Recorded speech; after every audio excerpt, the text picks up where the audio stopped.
터티우아칸은 고대 세계에서 가장 큰 도시 중 하나였습니다.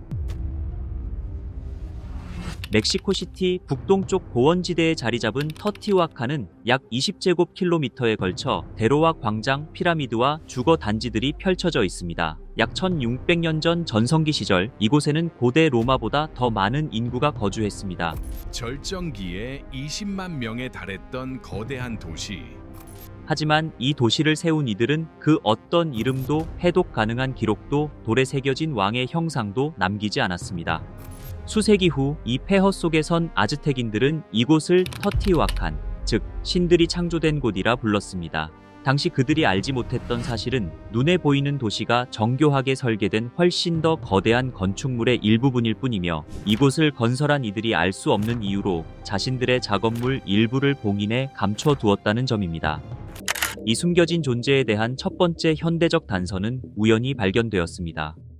2003년 폭우가 쏟아진 뒤 깃털 달린 뱀의 신전 기단부에서 싱크홀이 생겨났습니다.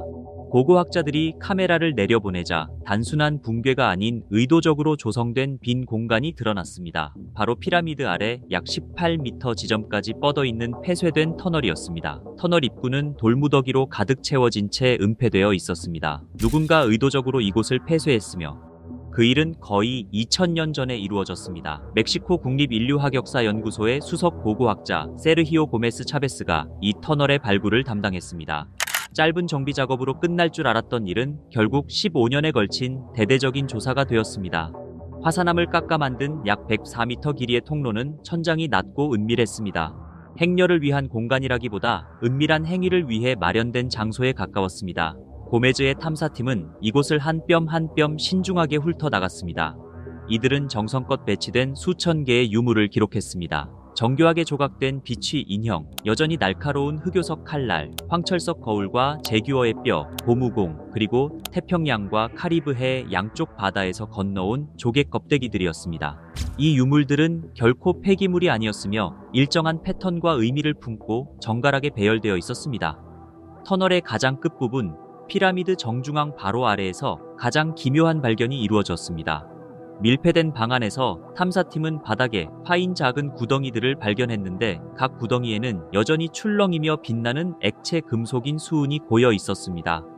2015년 이 사실이 발표되자 전 세계 고고학계는 경악했습니다. 서기 250년경 봉인된 이후 무려 1800년 가까운 세월 동안 그 자리를 지켜온 수은이었기 때문입니다. 본래 멕시코의 자연 상태에서는 액체 형태의 수은이 존재하지 않습니다. 이를 얻기 위해 터티우아칸 사람들은 중앙 아메리카 전역에서 안료로 귀하게 여겨지던 붉은 광물인 진사를 가공해야만 했습니다. 진사를 가열해 증기를 발생시키고 그 증기를 다시 응축시켜 액체로 되돌리는 복잡한 과정을 거쳐야 했습니다. 이는 결코 평범한 기술이 아닙니다. 지속적인 기술적 지식과 정밀한 열 제어, 그리고 위험 물질을 다루는 통제력이 요구되는 일이었습니다.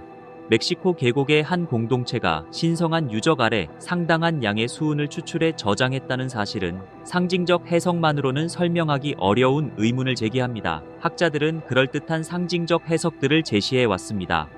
수은은 은처럼 빛나고 물처럼 흐르며 거울처럼 반사합니다. 횃불을 밝힌 지하방에서 수은 연못은 기묘한 풍경을 자아냈을 것입니다. 하늘을 비추는 어두운 무릉덩이이자 지하 세계의 강 혹은 두 세계를 잇는 경계처럼 보였을 것입니다. 메조아메리카의 우주관은 이러한 경계를 강조했습니다. 황철석 거울과 물은 이미 제례 도구의 일부였으며 터널에서도 두 가지 모두 발견됩니다. 그렇다면 왜 독성이 강하고 다루기 힘든 물질인 수은을 선택했으며 왜 이토록 방대한 양이었을까라는 의문이 남습니다. 규모가 관건입니다. 터티우아칸의 수은 퇴적물은 작은 장식 수준이 아니었습니다. 그 공간에서 시간을 보낸 누구에게나 실질적인 위험을 초래할 만큼 엄청난 양이었습니다. 다른 곳에서 발견된 유사한 사례들은 수수께끼를 더욱 깊게 합니다. 수은은 코판, 팔렌케, 엘조츠 등 메조아메리카 전역의 재래 맥락에서 나타나지만 터티우아칸의 발견물은 이례적으로 풍부하며 주요 피라미드 아래에 의도적으로 밀봉되어 있었습니다. 그리고 새 대륙을 건너 먼 곳에서 문화 간 공통점이 울려 퍼집니다. 중국의 역사 기록은 최초의 황제인 진시황의 무덤, 즉 그 묘역 내부에 수은강이 흐른다고 묘사하며 실제 주변 토양 조사에서도 높은 수은 수치가 검출되었습니다. 두 개의 거대한 유적 단지, 확연히 다른 두 문명. 두 곳 모두 가장 위대한 유적 아래에 수은을 두었다는 점은 놀랍습니다. 이러한 유사함은 단순히 우연일 수도 있습니다. 수은이 가진 독특하고 매혹적인 물리적 특성이 낳은 결과일지도 모릅니다. 하지만 어쩌면 그보다 더 깊은 의미를 암시할지도 모릅니다. 우리가 아직 다 이해하지 못한 이유로 서로 다른 문명들이 수은에 대해 가졌던 독자적인 기술이나 관념이 그토록 매력적이었음을 보여주는 것일 수도 있습니다. 깃털 달린 뱀 신전의 터널만이 유일한 지하의 실마리는 아니었습니다.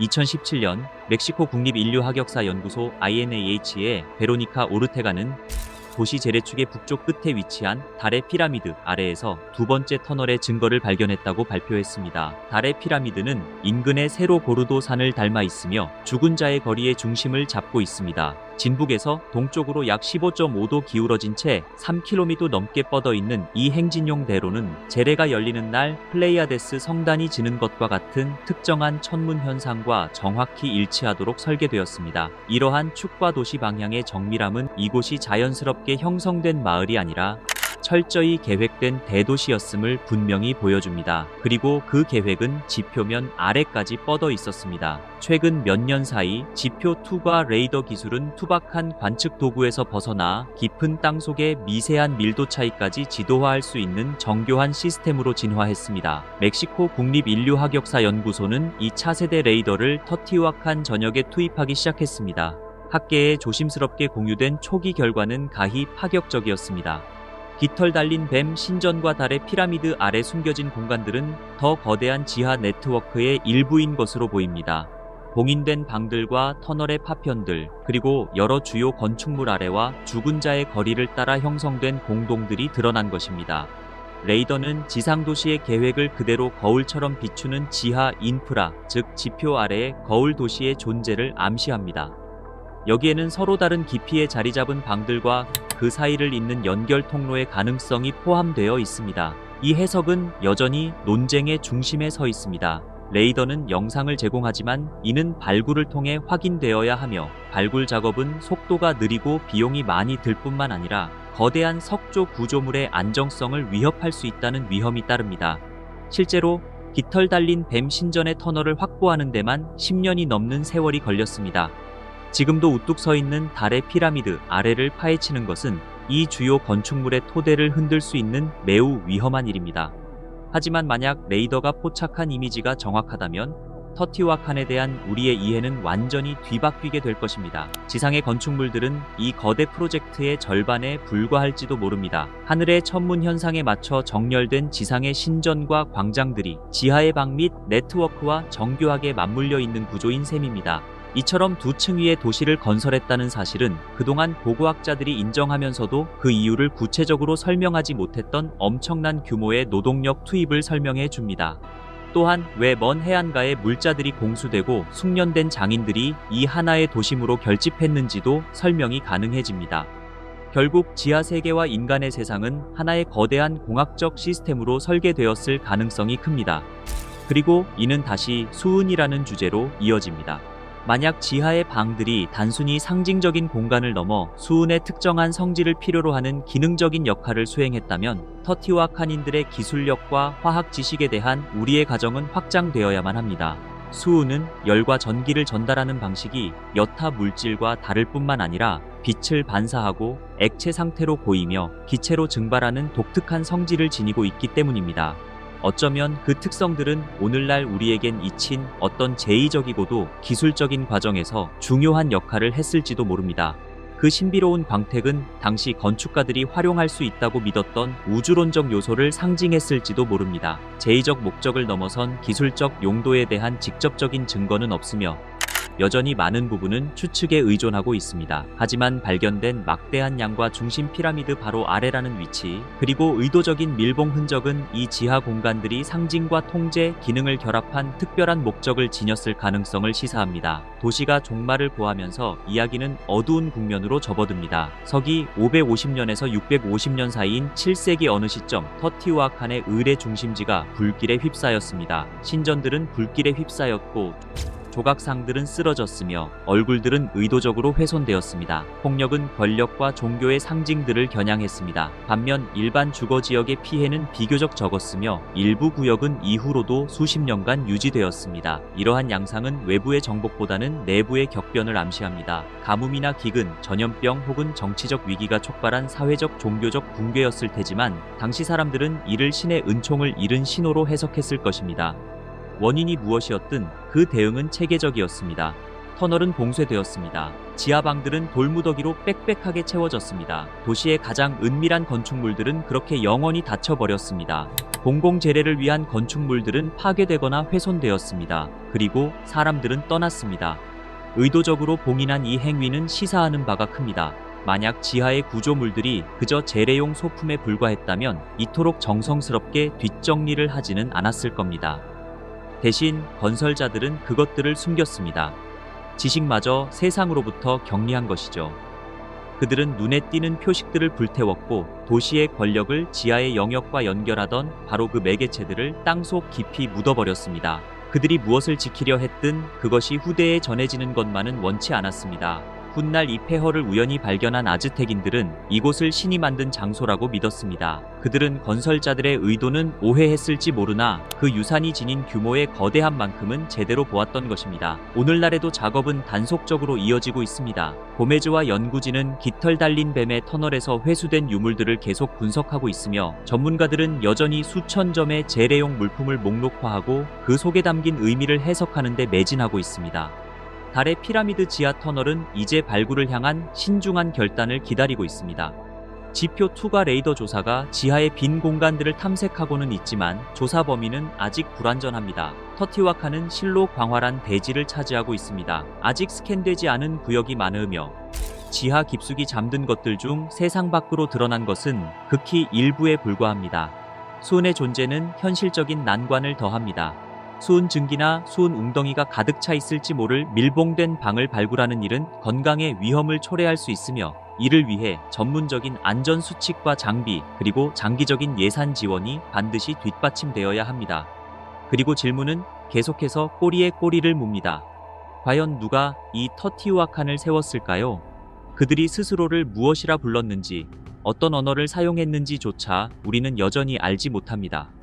왜 이토록 거대하고 정교한 도시를 건설해야만 했을까요? 종교가 그 답의 일부가 될 수는 있겠지만 당시의 공학적 선택이나 지하시설 그리고 의도적인 봉인까지 전부 설명하기에는 부족합니다. 그들은 수은을 통해 무엇을 얻으려 했을까요? 상징이었을까요? 도구였을까요? 통로였을까요? 아니면 그 밖에 다른 무엇이었을까요? 왜 공들여 만든 건축물을 스스로 파괴하고 은폐했을까요? 그들은 자신들이 만들어낸 것을 두려워했던 것일까요? 그들은 권력 구조를 완전히 지우려 했던 걸까요? 아니면 위험하다고 믿었던 기술을 보호하려 했던 걸까요? 100년이 넘는 시간 동안 고고학자들은 터티와칸의 거리를 누볐지만 2003년 집안 치마로 거대한 구멍이 생기기 전까지는 도시에서 가장 중요한 유산이 우리 발밑에 숨겨져 있을 줄은 꿈에도 몰랐습니다. 수은이 가득한 지하 공간들은 미스터리의 종착역이 아니라 새로운 시작이었습니다. 문자로 된 기록을 전혀 남기지 않은 이 문명이 가졌던 기술적 역량과 조직적인 영향력을 근본적으로 다시 평가하게 만든 것이죠. 이곳은 터티우아칸의 건설자들이 위험한 물질을 다루고 희귀한 물건을 먼 거리까지 운반했으며 깊은 땅속에 밀폐된 공간을 설계하고 놀라울 정도로 정교한 의식용 보관소를 배치했다는 사실을 드러냈습니다. 유적지 곳곳에 밀폐된 방에서 더 많은 수은 웅덩이가 발견될지도 모릅니다. 고대 메조아메리카의 능력을 다시 정의해야 할 만큼 놀라운 물질이나 기술이 새롭게 나타날 수도 있습니다. 이 사람들이 왜 이런 건축물을 만들고 다시 숨겼는지 그 이름이나 구체적인 이유는 영원히 밝혀지지 않을 수도 있습니다. 하지만 오늘날 관광객들이 오르는 거대한 탑과 광장은 이 거대한 이야기의 겉모습일 뿐입니다. 죽은 자의 거리 아래, 지평선을 압도하는 피라미드 아래에는 영적이고 세속적인 삶의 지도를 안반 깊숙이 새겨넣고 영원히 밀봉해버린 숨겨진 건축 세계가 존재합니다. 수은은 여전히 어둠 속에서 은빛으로 일렁입니다. 스캐너는 쉬지 않고 지도를 그리고 고고학자들의 발굴은 계속됩니다. 그렇게 매년 더 복잡하고 대담한 터티와칸의 실체가 선명하게 드러나고 있습니다. 단순한 도시를 넘어 하늘과 지하 세계를 모두 설계한 뒤 스스로 그 비밀을 묻어버리기로 선택한 위대한 문명을 상상하게 만드는 그런 모습 말이죠.